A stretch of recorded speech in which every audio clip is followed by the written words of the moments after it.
Hey folks, it's Dennis Gray, and this is show number 122 of the Australian Rock Show. If you're a long-time listener, welcome back, and if this is your first time checking us out, welcome aboard.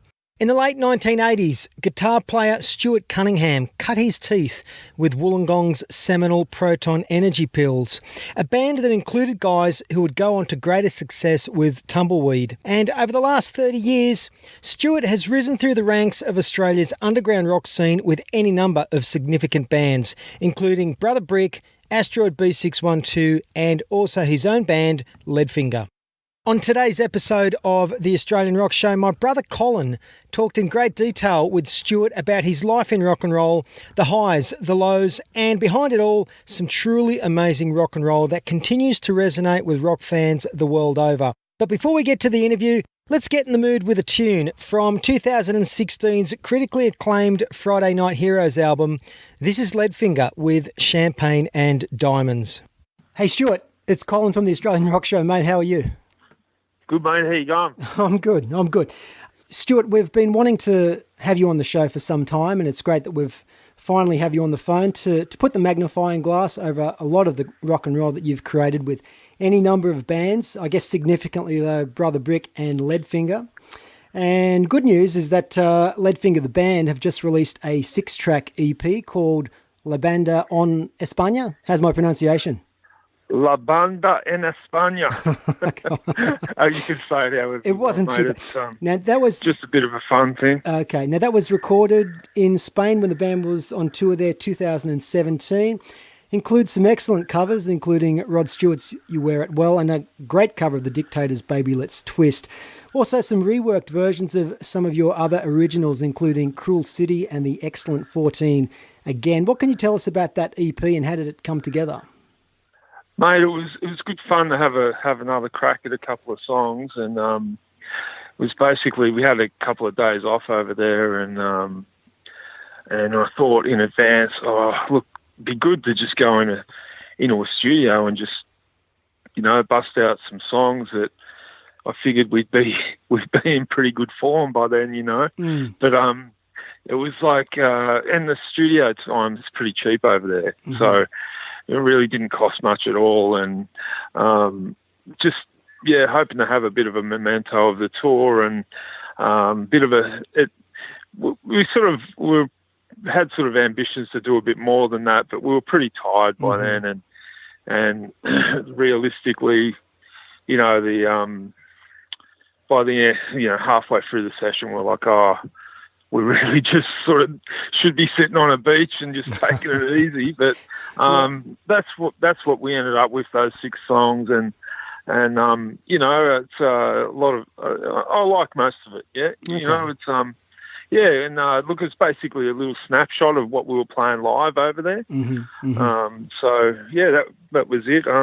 It took me a while to finish it by the time I got back, but and I was looking through some photos that I took over there, and I thought, that'd be a cool cover, and it all just came together like that, a bit of a Spanish theme thing, that's your I guess your second release this year, if I can follow on from the posthumous release by another band you were involved with earlier this year. That release was by the Hot Sweets, a band that existed until 2017, but you've only made that album available earlier this year. That album was titled Hello and Goodbye. Again, look, lots of quality pop tunes on that record. What can you tell us about the Hot Sweets and that project? Look, it had a lot of potential, as you can hear on the songs. That just sort of, we had a few disagreements about where to go with the music, and I had a lot on my plate at the time. We were about to go to Europe, and I was saying, okay. And again, it was a similar thing. It was just a one-day recording session, and just thought there's no point just leaving it sitting on the computer. So I put it up on Bandcamp, just for free, and there's some really cool songs on there. It's also the bass player from Leadfinger is in the band, and Carrie Phillips on vocals, and a guy called Craig Jackson, who I played with in Brother Brick as well. Yeah. Really great band, lots of potential, but just that's what happens, I suppose. You know, the initial birth of creativity and that you have, you come face to face with the reality of like, well, what do we do now? Yeah. You know, like, and everyone's, when it was in that band, some people had different ideas what to do, and you know, we just thought, I just thought I had enough on my plate, so I ended up pulling the pin. Okay. I sort of regret it, but you know, not everything works out. You know, that's the way it is. Sure, and that album is available at thehotsweets.bandcamp.com if listeners want to check that one out. Yeah, it's worth getting. There's some great songs on there, and some good high energy in it too. You know, I agree. Some great heavy pop tunes with a hell of a lot of melody, and I guess those two releases aside, today we do want to talk in detail about Leadfinger the band, as well as Brother Brick, the Yes Men, your time in Asteroid B-612, and a bunch more stuff. If it's okay with you, I want to go right back to the beginning. There's a lot of stuff there. There's a lot of stuff, and it's nice to sort of chronicle your career in music, because there's a lot of people who are interested in your progression, I guess, over any number of bands. So when you were growing up, did you grow up in a musical family at all? And how old were you when you started playing guitar? Did you take formal lessons? It was a musical family in that we sort of listened to music. Yeah. Nobody played any instruments or was that far into it. You know, my mum liked music, you know, and she used to sort of, and she turned me on to some good things like, you know, the band and people like Bob Dylan and that. And she was Scottish, so she loved Rod Stewart as well. And but no, it wasn't musical at all. And I didn't start playing guitar till I was about 17. Okay. And I was mostly self-taught. Any of your listeners out there will realise that in the mid 80s, there was obviously no internet, so you couldn't just look up, I feel like learning how to play Shakin' Street by the MC5. I'll just look it up on the internet and I'll find a tutorial. There was none of that, mate. It was all put the record on, bring the needle back to the start. And that's how I learned how to play. Yeah. Basically, I started with Ramones and more basic stuff, and as I got a little bit better, I met a few people, or, you know, a friend's brother showed me a couple of other things, and then I met a couple of guitarists from local bands who I got to hang out with a bit, and they showed me a few other things and some blues. But yeah, that's, mate, what do you call that? Autodidactic. You're self-taught, and yep. You know, and that's. I wouldn't change a thing, to be honest. It was a good way to learn, a good way to really...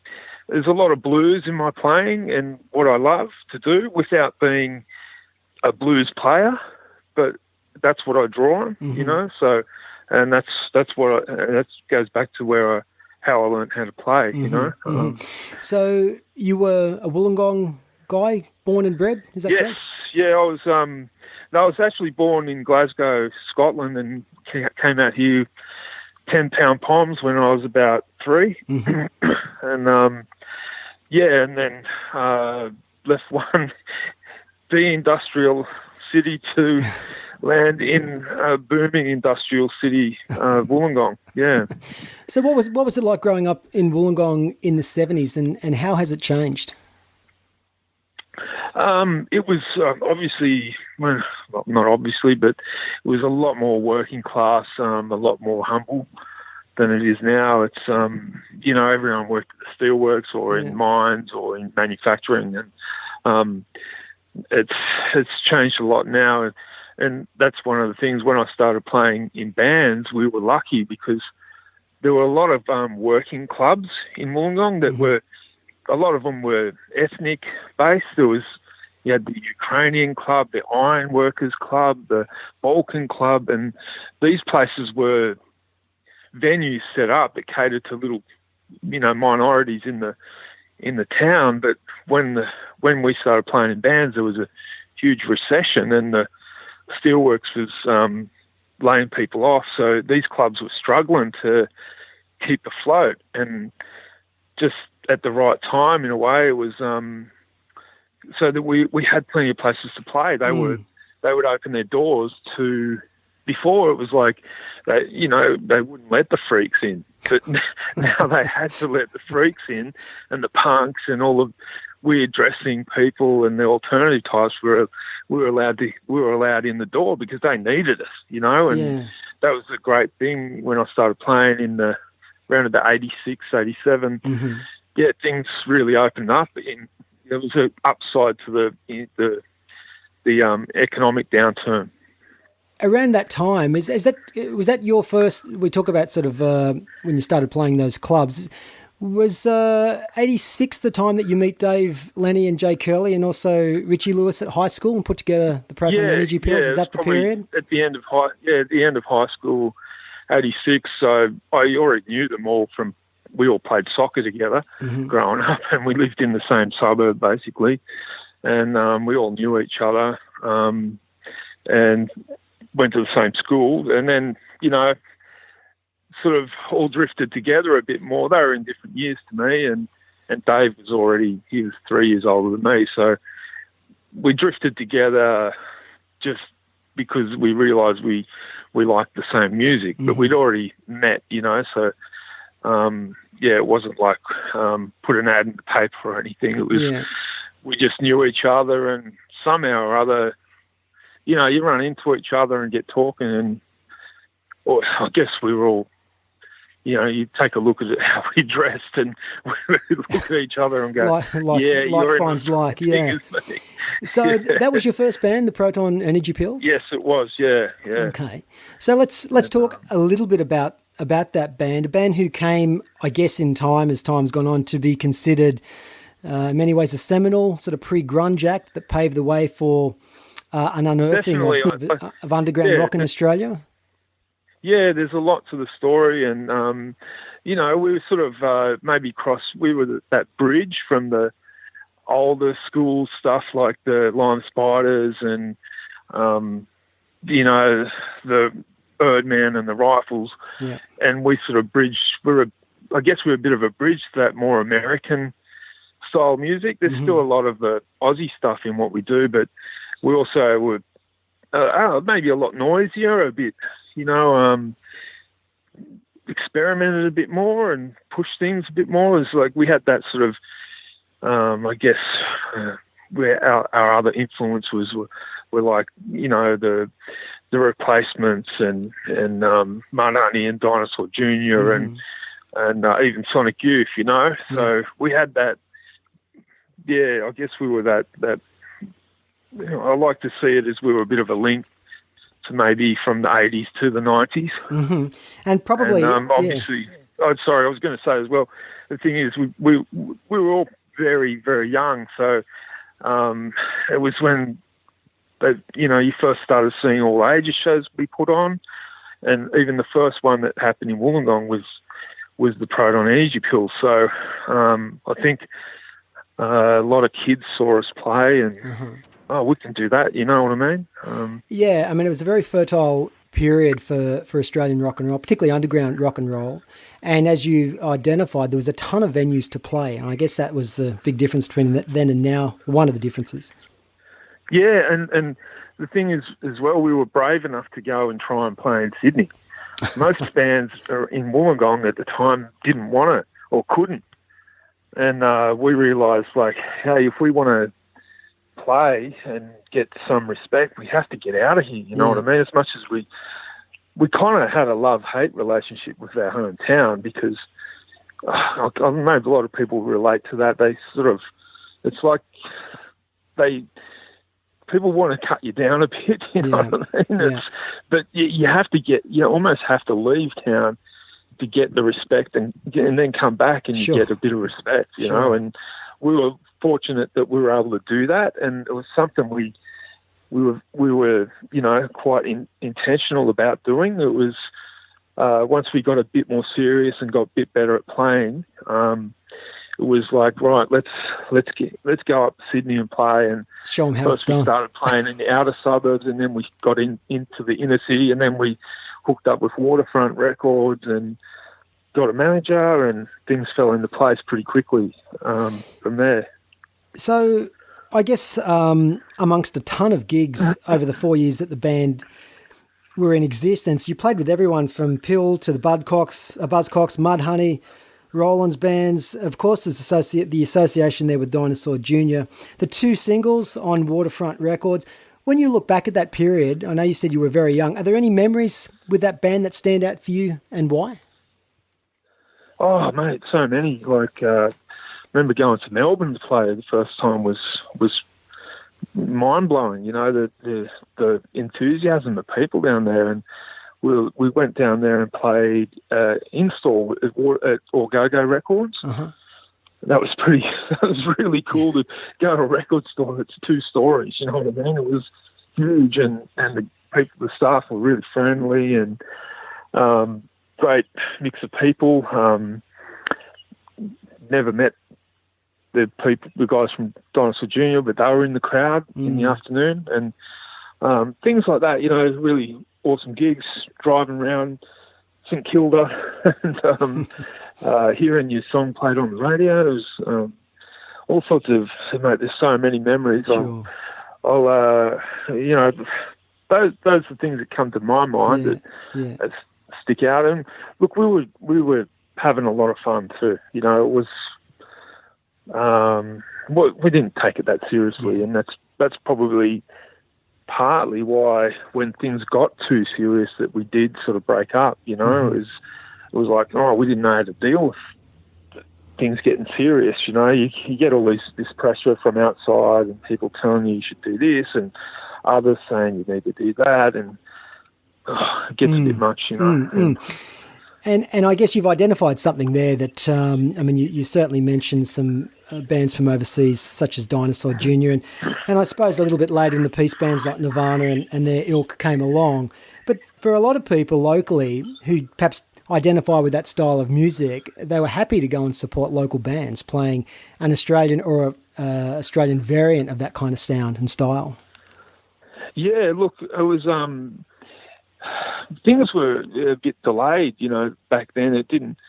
Australia was a little bit behind, you know, and we sort of played with those bands and sort of took on those influences fairly organically. We weren't trying to copy them or anything. It's hard when you're that young to not be easily impressed, and you're still learning, you know. So I think, though, at least as long as you still have still have a lot of yourself in the music, and, you know, you're writing your own songs, it's still, you know, you can have the influences and that. And sometimes in later years in Leadfinger, I intentionally nod my head to things, because it's kind of like, for me, I see it as a nudge and a wink between me and the listener. You know where I got this, I know where I got this, but hey, you know, it's some sort of postmodern thing, I suppose. I think back then, the overseas bands didn't come here very often, so it was a big deal too, you know. That's right. Yeah, you are correct. So, look, back in 1990, the band fold, and the other members, I guess, go on to Tumbleweed. You get together with Kurt Anderson and Mikey Stevenson of Brisbane band The Horny Toads to form the first lineup of Brother Brick. Why did you go for a 3-piece lineup at that time? Oh, well, I guess the main thing is was like, I felt like it was the right thing to do, to try and do something different. Yeah. You know, and not just it would have been pretty easy to just form another 5-piece band, you know. Mikey and Kurt, they'd just come from the Horny Toads, which was another 5-piece band, and we all thought, let's just do a 3-piece, and we all were pretty average singers at the time, so it was a steep learning curve, but I think, you know, looking back, there's some pretty strong music made from that. Definitely. That that decision to be a bit more original. It took a while to get where we wanted to be, but the music's a lot better than some other bands made at the time. Yep. Not naming names. Look, I do recall seeing a lot of Brother Brick gigs, and it was always sort of full tilt rock and roll. And I guess what I was alluding to before in that previous question, there were so many great bands at that time playing a similar style of sort of no-nonsense rock and roll, particularly in Melbourne, Sydney and Adelaide. I mean, looking back, that sort of fertile period for Australian rock, there were so many great underground guitar bands. If I can name a few, and a lot of people may have missed a lot of these in the last sort of 20 years, but if you were fortunate enough to have seen the Powder Monkeys of the Freeloaders, Splatterheads, Exploding White Mice, Hunchbacks, etc., to name a few, it really was a great period. Yeah, that was... we definitely sort of fit a bit more into that category than we do into the grunge thing in Brother Brick, you know what I mean? Yeah. We weren't, around that time, that was things like Nirvana and Silverchair were all a go, you know what I mean? Any gig you go to, you'd see a band trying to be Nirvana, and that was, we sort of rebelled totally against that. We wanted to be, dirty rock and roll, and have a bit of an edge rather than be like what's going on in the mainstream. And perhaps a more of a authenticity as far as like that link to the Detroit sound of the 70s? Yeah, I guess so. Definitely a bit more 70s. Even, bits of, Birdman and that in there, and it was more, we were all happy to play shuffle rhythms still, and it was sort of more blues derived, I think, rather than the grunge stuff, which was all a little bit boring and, a little bit, just self-preoccupied. Yeah. We were sort of having fun and drinking and... Yeah, and it was a rock and roll show, you know what I mean? I do, and I remember that kind of fun thing, upbeat, get people dancing, and it was more about that. So I guess 1994, the original three-piece lineup of Brother Brick folds, and you end up joining Asteroid B-612. And look, let me just say up front, and I'll state that I was a huge fan of that band. I saw countless shows, and musically, I think the band reached new heights, though, with your inclusion, and that was evident on, say, the Forced Into a Corner record, the follow-up EP, and the Not Meant for This World record. For a couple of years there, anyone who witnessed that band at that period knew they were witnessing a bit of rock and roll magic, and I thought that the band at that stage would have wiped the floor with most other bands. It was like lightning in a bottle. Is that how you felt about the band at that time? Yeah, it was lightning in a bottle. Yeah, it was. That's a good way to describe it, and... yeah, there's something really cool going on there. Yeah. We all had a great time. We loved playing together. It was a bit less complicated music than what Brother Brick was trying to do. So it was, and for me, it was great just to not have to worry about being the front man and just be the side guy and just play some guitar and have fun, and do some backups. And, I was only supposed to join the band temporarily just to help them record an album. That was it. And as far as I was concerned, that was going to be, it was just a one-off thing. I knew these guys already because we played together a lot. And that's why I sort of I gave them that song, Edge a Little Closer. It was like, here's a song, let's capture the moment. I've written this song. And then I was thinking of see you later after that, but it ended up going for a lot longer. And we had a great time. We did some amazing gigs and lots of good memories there, sure. And the music, I don't know if we ever really captured what we did live. Yeah. There's that great live recording from when we were in America. Oh, yes. It was on a radio station, I think, Off the Hip released as the Greenback Blues. That's maybe as close to capturing what we were like live more than the records, Because I certainly remember the band had an amazing chemistry, and chemistry is a funny thing with bands, but that particular lineup, everyone, Grant MacGyver's vocals, John Spittles and yourself on guitar, Scotty Nash's bass brought so much to the band, Ben Fox on drums. I mean, that lineup and the chemistry really could have been the catalyst to go to the next level, but instead, say 97, the wheels start to come off? Yeah, 96. 96. I think we just tried to do too much, and we didn't have a manager, and we were getting all these offers to do stuff, and we were trying to do it all. We really should have just taken a break, recharged the batteries and just. But when you push things that hard, everyone starts to get on each other's nerves. And by the time we got to America, the chemistry, that special thing that we had, which is, I've had a lot of people tell me the same as what you just said. But when we got to America, that was gone. It was almost like we could play a Chuck Berry song or a pure rock and roll song, and there was something special about it. By the time we got to America, it just sounded like barroom rock. Okay. The chemistry wasn't there. Okay. We weren't all on the same page anymore, and it lost that edge and excitement, and we were just...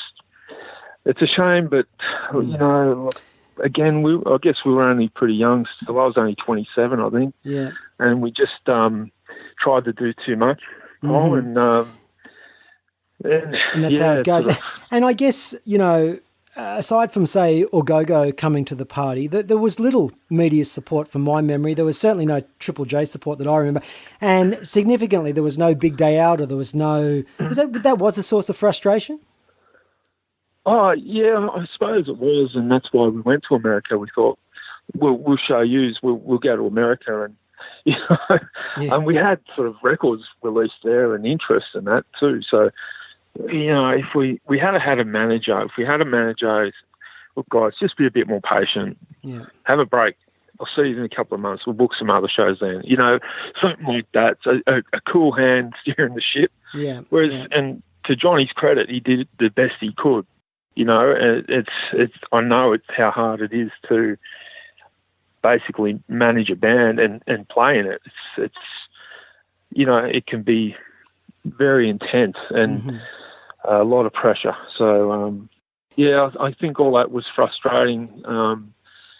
But, we should have probably been a bit more patient and, hung in there. Your time comes if you do hang in there, I think.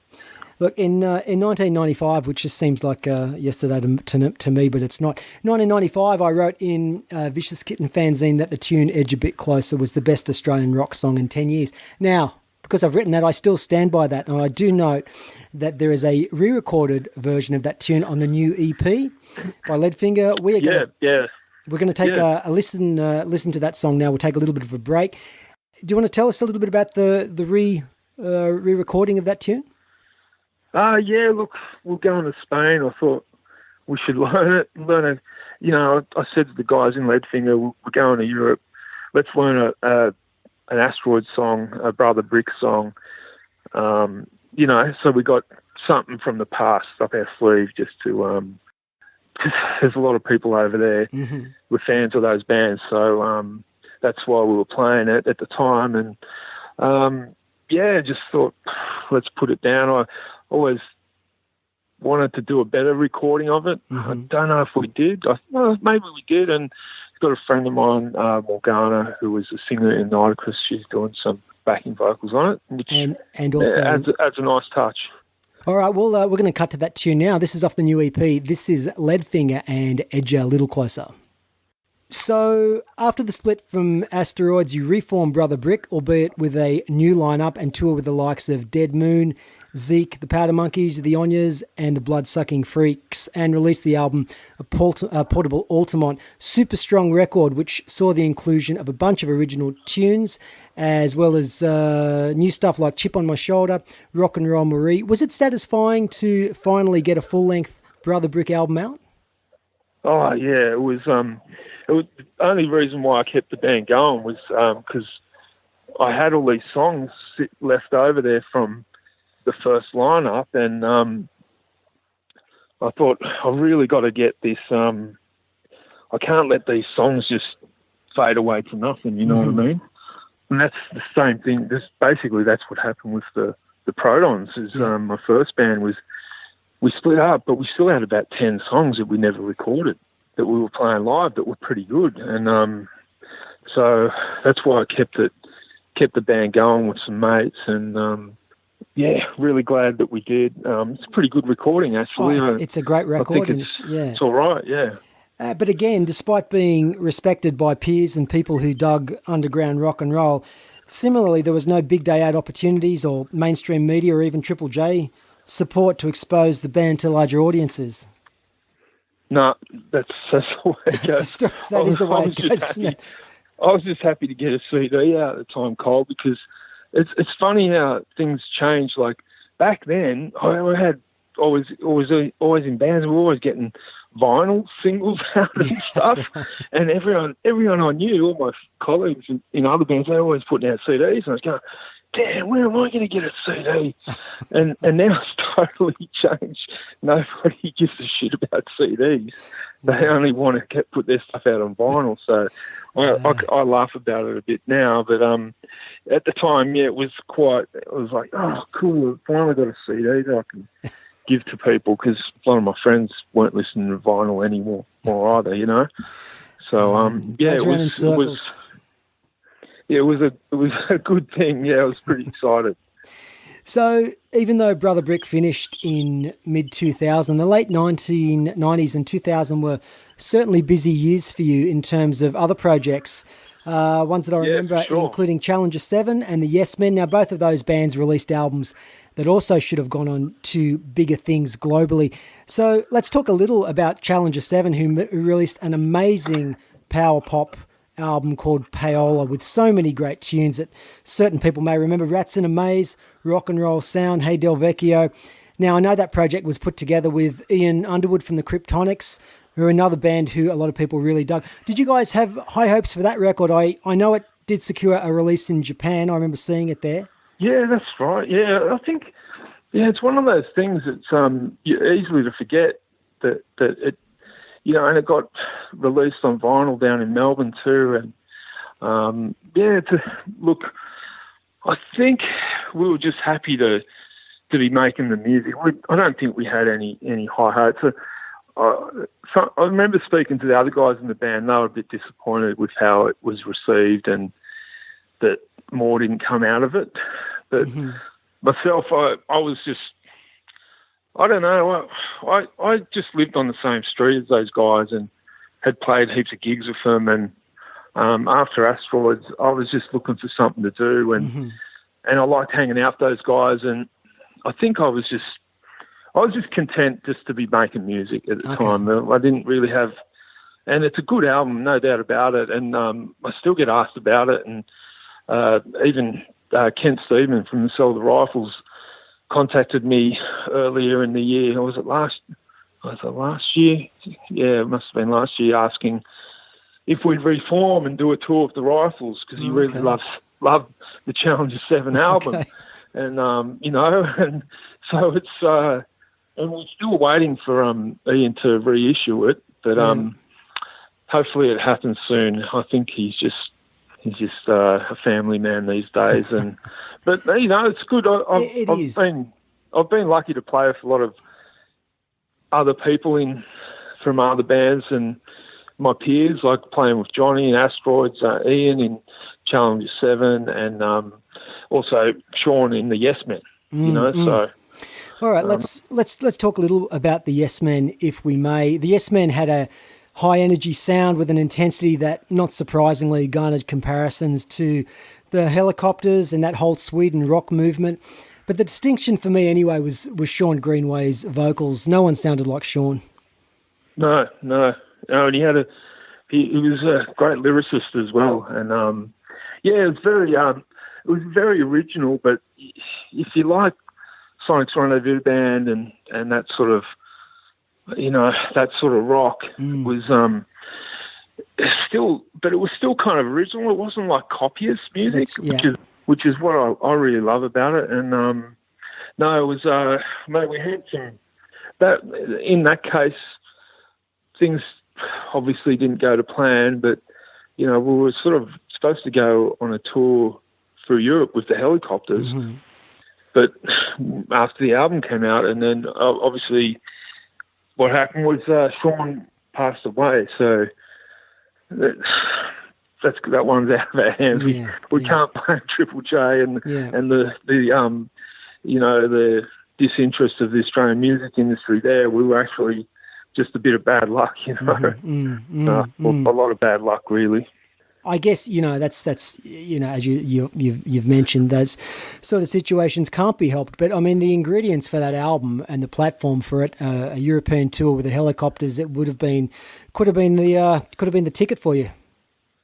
Oh, mate, when I was over in Europe with Leadfinger a couple of years ago, it really surprised me how many people knew about that album, and so many people brought their copy to the gigs and got me to sign it. I was like, people know about it. It's amazing. It's, I guess, it surprised me. It was, and it's a good thing. It's, it's pretty heartwarming to know that people still listen to it and really respect it. Yeah, and that sentiment doesn't just apply to the Yes Men record. It also applies to the Challenger 7, and also a lot of your material. It still sounds relevant, and people, if they hear it, it doesn't age at all. I don't think it sounds very contemporary. Oh, thanks, man. Thanks. So, was that you mentioned the Helicopters a little bit? Was that a source of frustration for you that a band like the Helicopters went on to have? I guess they didn't have worldwide success, but they were certainly a profile band at that time, playing a style and sound that you'd essentially been playing since the late 80s. And I do note that the Helicopters recorded a version of the tune Acid Rain in 2008, which was one of Sean's tunes. Yep.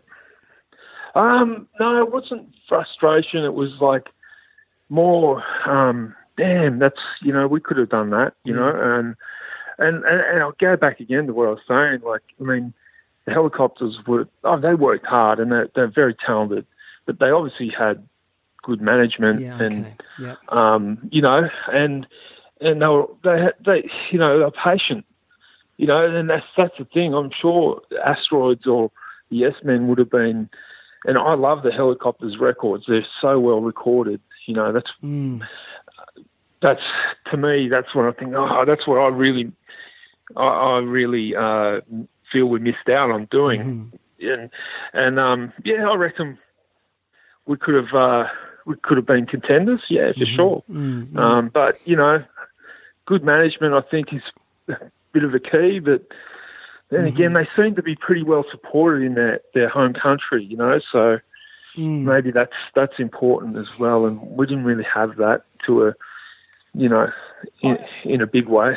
No, and I guess that's always been the tyranny of distance within Australia and the Australian market. You can always perhaps tour Europe. Countries are closer together. The market's more concentrated. Yeah, there's more opportunities, that's for sure. So after everything you'd been through in music, is it fair to say that after Sean's passing, was that the catalyst where you sort of said, I've had enough for a while and it's time to reflect and reevaluate? Oh, definitely. I didn't pick up a guitar again for about 4 years. I just was like, I don't know, didn't feel right. It's just one of those things you go through in life, and it takes you a while to grieve and get over it. It was all of a sudden I spent 10, 12 years having fun, playing music, and we didn't care. We loved it, but I didn't, I just always thought it would never end. It was, and then all of a sudden, guy you really like a lot, care about, he's dead. That's like, hang on, this wasn't part of the fun story we were supposed to be having here, And there was other things that happened, as well as like another guy I played in the band with had a very serious alcohol problem, and that sort of on top of Sean dying was I needed to get away from it. I was miserable, Okay. So I'm still here. You are still here. So I guess you do re-emerge though in the mid 2000s with your current band Leadfinger, a band that has now released 5 full-length albums, if my counting's correct, and a vehicle that has given you room I guess, room creatively, expansively, perhaps to explore more musical styles, perhaps grow as a musician, maybe?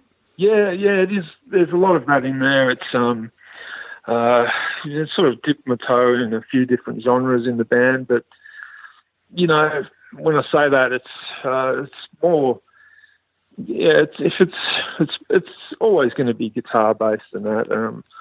I guess that's one of the big things I love about, say, the Rolling Stones. They can sort of bring an acoustic guitar into a song, but it's still them, Mm-hmm. It doesn't have to always be rock, Yeah. It's and I guess there has been an identified perhaps progression, for want of a better term, from some of the earlier Leadfinger material from the guitar-driven rock to incorporate more of a singer-songwriter style with perhaps more songwriting and style diversity. And I guess that culminated in Friday Night Heroes from 2016, which was very much critically acclaimed. Do you consciously or otherwise try not to replicate songs or a style that you've done before?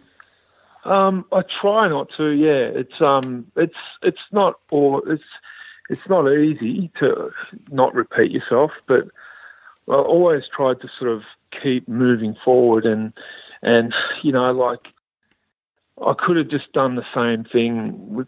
I just could have done the Protons thing, a 5-piece rock band, or the Asteroid's Detroit rock thing over and over again, but we live in an era where people love nostalgia and they just want to go back to when they were like 25 and see and hear that again, experience it again.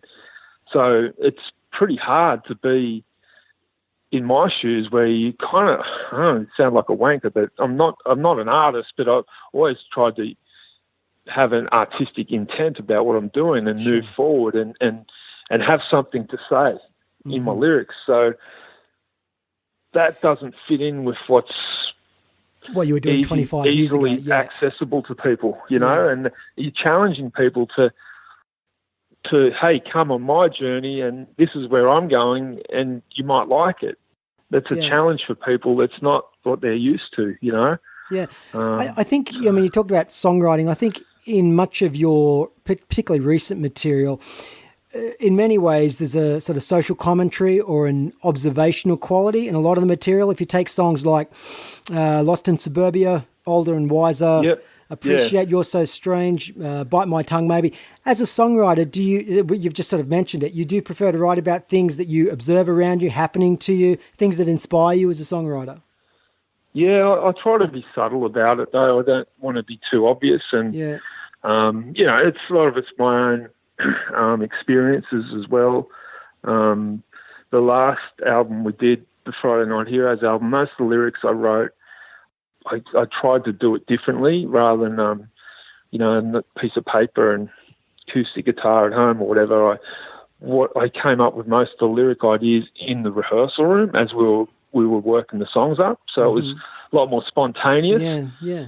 And I quite enjoyed that. So that was like, for me, that was a different step and maybe a bit more direct. And I think a lot the lyrics on that last album are a bit more direct and a little bit simpler, That was maybe more something, not so much a lyrical difference, but just trying to write the songs in a different way.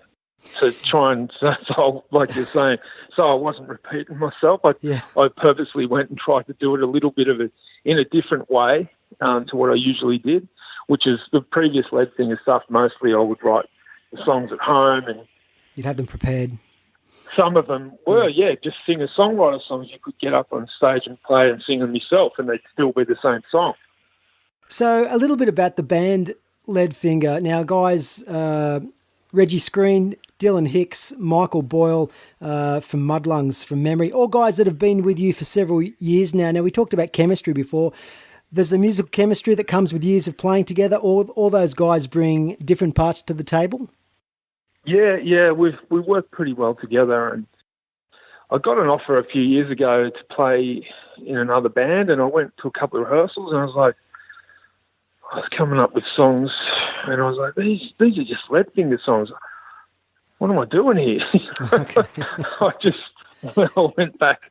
I wasn't like I quit Leadfinger. It was just meant to be a side project. Yeah. But I just was glad to get back in the room with the guys because it's just, I don't know, we just work well together. You know, it's been maybe 11, 12 years. And I guess I think we've still got maybe one or two albums left, actually. It's sort of, we've just about finished another one, writing it. And it's been good to have those guys, the same people, because we've all developed and we've got a language now, you know? Yeah, yeah. And we can, everyone's got their 2 cents and it's all fine. It's pretty good, yeah. I mean, those guys are younger than me, so they're probably a bit more at the start there. I've been, I better do what Stu says, you know? Now it's a lot more, you know, everyone speaks up and it's good. Okay, and that lineup is the lineup, of course, that did the European tour with you in 2017, of which the new EP is out, and Stu's going to tell me the name again in Spanish. La Banda en España. That's the one. Now, that tour that tour included France, Switzerland, and Spain. What was that tour like? Mate, it was the highlight of the life of the band, for sure. It was, I mean, it's amazing just how well looked after we were over there. Saw lots of amazing sights, obviously, and different countryside and architecture and towns, and you know, towns that are 1,000 years old and things like that, which is it's amazing. But even that's all the obvious stuff you'd think would happen. But even the weather was good. it was brilliant. We had such good weather.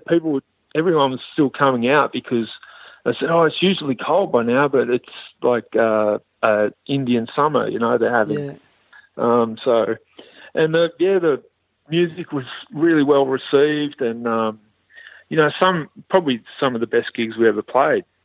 And I've never had this happen to me before, but we had one gig in Spain where at the end, somewhere near the end of the set, and the whole crowd was chanting Leadfinger. You know, it was like in Spanish, like Leadfinger. It was like, man, that's gratifying. I didn't know. I've never experienced anything like that. It was pretty awesome, you know. It was funny, but awesome, yeah.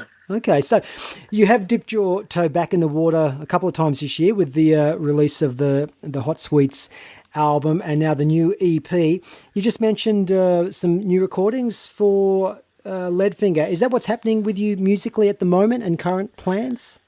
Yeah, I just finished also doing a 7-song recording with Kent Stephen from the Rifles. And we put out one song. It's probably only for the time being just going to be a streaming sort of thing. It's under the name Radio KSG, and it's myself, Kent, and Russell Borisovich, who played in Board. And I mean, people can track it down. It's up on Spotify and that. It's only at the moment. It's called Radio KSG, and so that was kind of a good little side project that I was working on, and Kent got me to do all the singing and put some extra guitar on it and that. And apart from that though, that's kind of finished now. But we've sort of spent the last 6-7 months just putting this new album together, and we're hoping to record it in February. Wow, that's exciting. That's what's next. That's what we're looking at doing next. And I mean, we haven't talked about it, but you know, I spent most of all of 2018, and a big chunk of this year, I've been pretty sick, so I'm hopefully on the road to recovery now. I haven't played live. We haven't played live since we came back from Europe, so that's maybe going to be a challenge, and just in terms of getting some confidence back in that, you know. And but I'm pretty close to. I'm ready for it. I think. Yeah, I think it'll go all right. I'm looking forward to it. Yeah. Okay. Well, that is good news that you've got some new material expected, perhaps sometime early next year with Leadfinger. But of course, the new EP is out that people can pick up, and we'll give the link to that address before we go. Just a couple of generic questions, mate. A couple of people over the years have asked me about the origin of your name.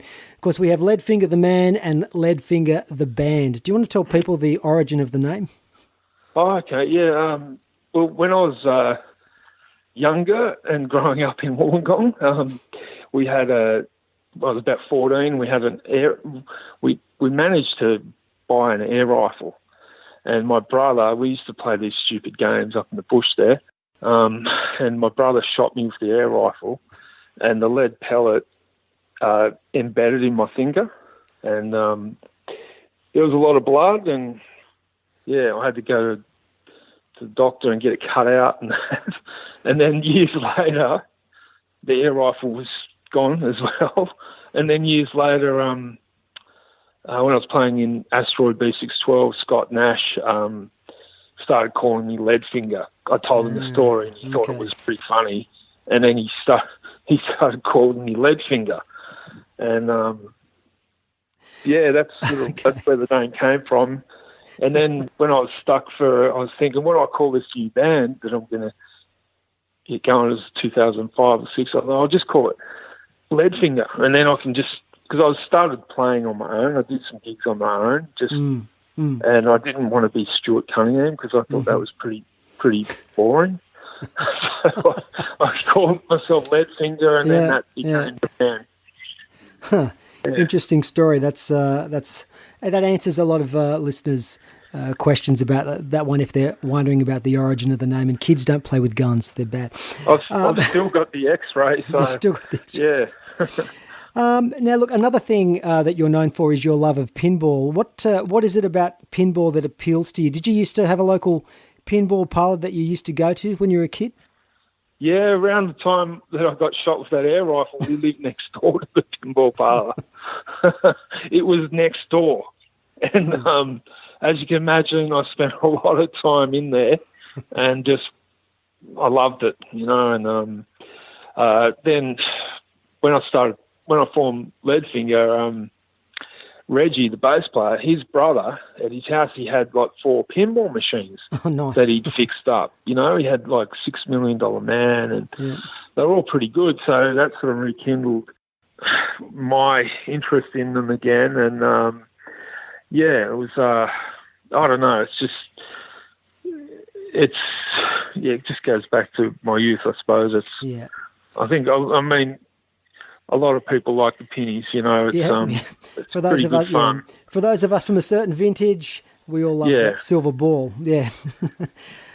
Mate, look, we are just about done today. I wanted to thank you for your time. I mean, you've written some incredible rock and roll over the past 30 years, which does continue to resonate with music lovers in all parts of the world and does continue to endure, as I mentioned before. And I wanted to thank you for that.